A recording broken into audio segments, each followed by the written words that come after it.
Sidney Prescott truly is the angel of death. I'm Charles Rentham with a retro review of Scream 4, the final film in Wes Craven's legendary filmmaking career, especially among horror directors. Wes Craven is one of the best horror directors of all time, in my personal opinion. Not everybody bats 1,000. Cursed anybody?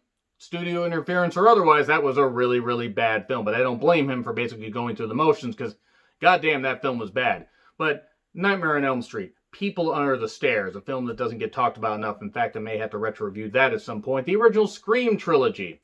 I want to say right now that the Scream franchise is one of my favorite franchises of all time, especially among horror movies, because I just love it. I just love the fact that it's able to do great social commentary on like horror movie cliches and all that, and make fun of them while also crafting, its own story and being its own movie. The first Scream does it the best. Now, a little bit of a history here before I get to the film. And Scream 2, that came out a year later, was goddamn great. It was one of the best horror sequels of all time. And some may argue against it being the best. It's up there. I don't know what necessarily was a ton better, but I'd have to really think about that, but it is up there. And then Scream 3, which was good and had a really good soundtrack. The whole thing with Sidney and her brother kind of got a little bit muddy, and then they kind of put it on ice, and everybody went and did their own thing. And I was surprised when they decided to come back with Scream 4 11 years later. And I was like, okay, bit weird. How are they going to do this? So they got a hell of a goddamn cast, by the way. Now, yes, you have writer Kevin Williamson, who's brought back, and there was a bit of interference. You could tell things went off the rail in the third act of this because different visions and everything. They wanted to go with a new franchise, or new franchise was supposed to be gone with like a new cast and everything and kill off the old cast. And just for some reason, there was a clash of ideas. But the music by Marco Beltrami was really goddamn good. He can do great music for anything. Action, drama, horror, it doesn't matter. His music adds so much to any theme for a particular scene. It just adds so much to a movie. And I fucking love his music. Just wanted to say that. The cast is really goddamn amazing, though. The cast in any, of the first three Scream movies, you take a look at, you're like, holy shit, they managed to get old actors, and holy shit, they were in this, and now they're a big goddamn star. It's amazing where some people start. So, the usual cast characters are back. Sidney, Neve Campbell, Dewey, David Arquette, Gail, Courtney Cox. And then you had Emma Roberts playing Jill, playing a really good bitch, which apparently, according to what some people say, is not too far from how Emma Roberts actually is. Kirby, Hayden Panettiere, fucking hell. Goddamn beautiful. Absolutely goddamn beautiful. Beautiful here, beautiful now. She had a pretty good run, actually, for a bit. She was in Heroes? And then, Heroes, she started really young and actually gained a lot of fame from there. And then was in stuff like this. And then, Nashville, I believe. But she's had a pretty damn good career. And I like Hayden Panettiere. She's got this cool sass about her. And Marley Shelton was a deputy that really liked Dewey. Really, really liked him. Ghostface was Dane Farwell. I almost said Farewell. Charlie was Rory Culkin, Macaulay's brother, almost said son. Sherry, Lucy Hale, who apparently drinks the blood of the innocent because she hadn't aged from here to, Fantasy Island, which just came out. Chloe, Kristen Bell. Anna Paquin's also in this. Amy Teagarden. Brett Robertson. The voice was Roger Jackson. You had Anthony Anderson. He had a pretty cool death here. Adam Brody and Alison Brie was Sidney's publicist. So this takes place years and years later after all the shit that happened in the third movie. And they don't forget that it happens, but they don't reference it. They kind of just reference the first movie, which is probably the right call.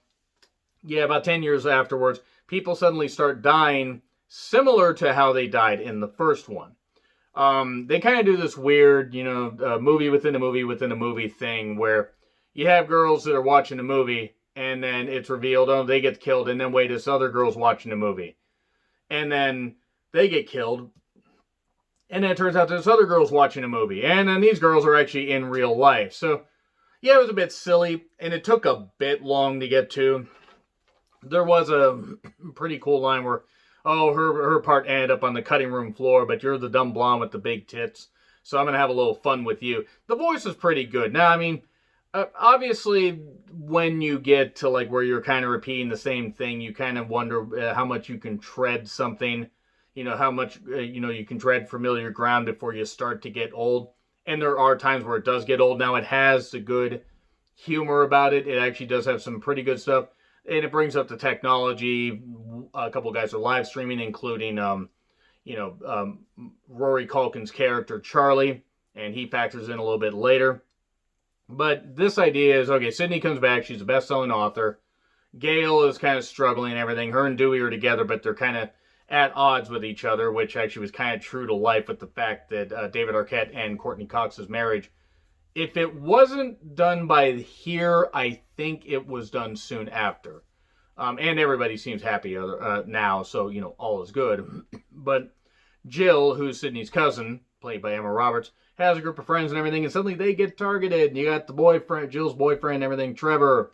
And he wants to be with her, but also she's upset at him because he kind of broke her heart, and, the usual cliches there. Kirby, Hayden just saying, oh, I love this, it's like, oh, I think Charlie likes me or whatever. It's like, oh, I like him too, to tease, to torment, to make him squirm. Like, huh. Man, high school really was cruel, wasn't it?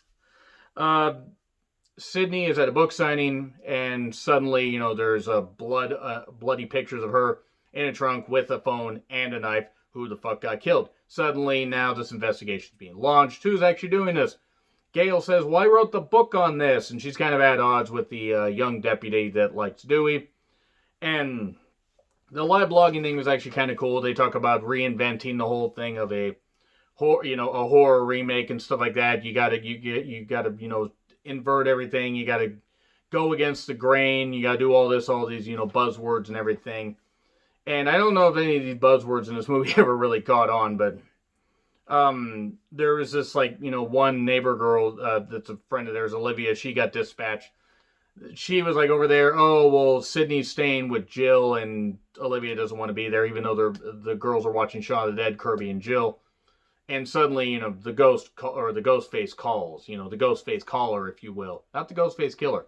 He calls and is saying, it's Trevor's phone, but it's not Trevor. I'm talking, I want to talk to Jill, and I'm standing in the closet. And then Kirby opens it up. Nope, you're not there. I never said I was in your closet. And then dispatches Olivia. Really gory, guts her and everything. They turned up the gore on this. Rebecca gets killed in a parking garage after having, an argument with Sydney. Said, you are the message, and stabs her. So yeah, who is actually doing this? Who's killing people off? Sydney and Jill talk later about stuff they've been through. Stab-a-thon party stabs the making, the movie that, Scream is based on.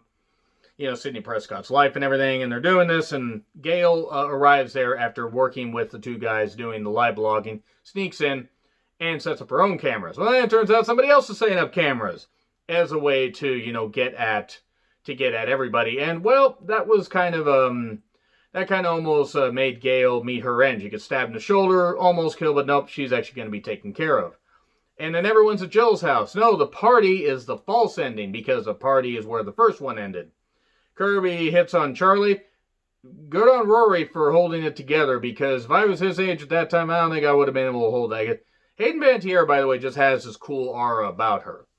Then Robbie gets killed. Robbie was the one with the camera and everything as Charlie's friend. The killer pursues everybody because Sydney arrives. She's trying to get back at everybody. This was some pretty cool stuff. Anthony Anderson getting stabbed in the head, by the way, a little bit earlier was really nice. And then his fuck Bruce Willis line talking about cops and all that. That was kind of hilarious.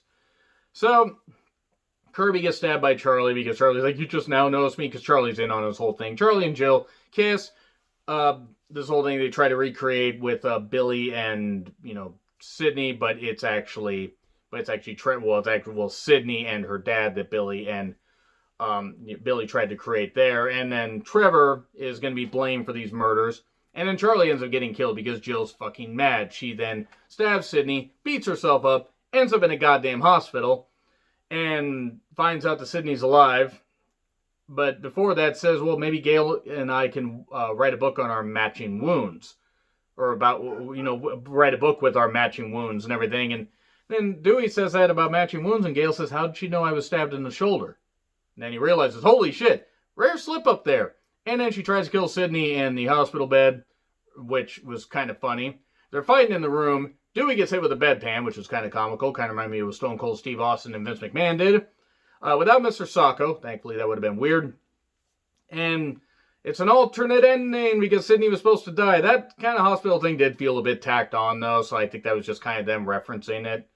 And she gets, the shock paddles to the head, and then gets shot, so she's dead. Even though Jill's hailed as a hero for stopping all these murders, it turns out that as time goes on, it's going to be very obvious. Jill's the one that set this shit up, and everybody that shouldn't have survived did, and they don't go with the new cast. So I'm interested to see what they do with Scream 5, even though that's a couple years off. But yeah, it isn't perfect. I say that right now. I readily admit it is not perfect. And some of the deaths kind of feel like the characters are just there just to take a stab. Basically they were just there to take a knife or get shot or whatever. But I will say this is more comparable to the Halloween 2018 version than it is to, like, say, something like Scream 3, where at least I think they tried to do some good stuff and overall did. Let me know what you guys think in the comments, though. Like, share, subscribe, Twitter handle in the description. I'm John Rethlin. I'll see you soon.